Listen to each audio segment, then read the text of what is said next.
Heute nimmt Anna den Zug nach Berlin. Aber zuerst braucht sie ein Ticket. Sie geht direkt zum Schalter, um eins zu kaufen.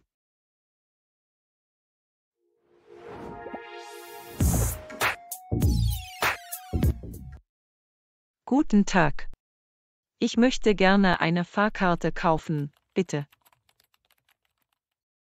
Guten Tag. Wohin soll die Reise denn gehen?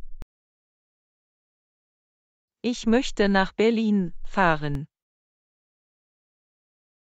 Wann möchten Sie denn fahren? Ich möchte den nächsten Zug nehmen. Okay. Um 10 Uhr fährt ein Intercity Express nach Berlin. Möchten Sie einen Sitzplatz reservieren? Ja, gerne. Erste oder zweite Klasse? Zweite Klasse, bitte. Raucher oder Nichtraucher? Nichtraucher, bitte. Okay, das ist möglich. Eine einfache Fahrt oder eine Hin- und Rückfahrt? Nur eine einfache Fahrt, bitte. Wo möchten Sie sitzen? Am Fenster oder am Gang? Am Fenster, bitte. Wie lange dauert die Fahrt?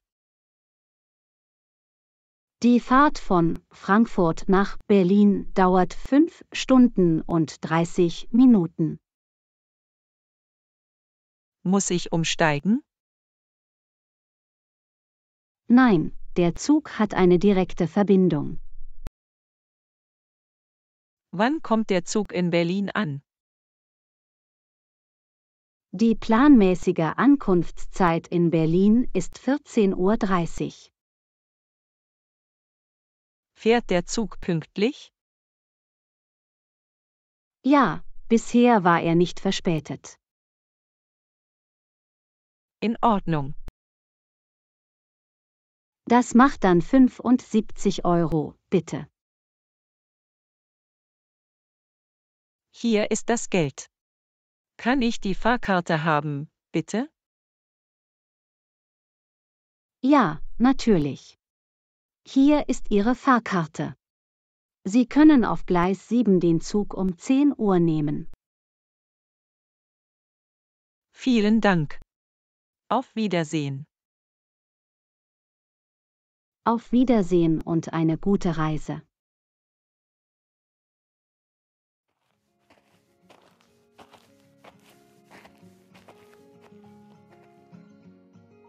Abonniert unseren YouTube-Kanal, aktiviert die Glocke.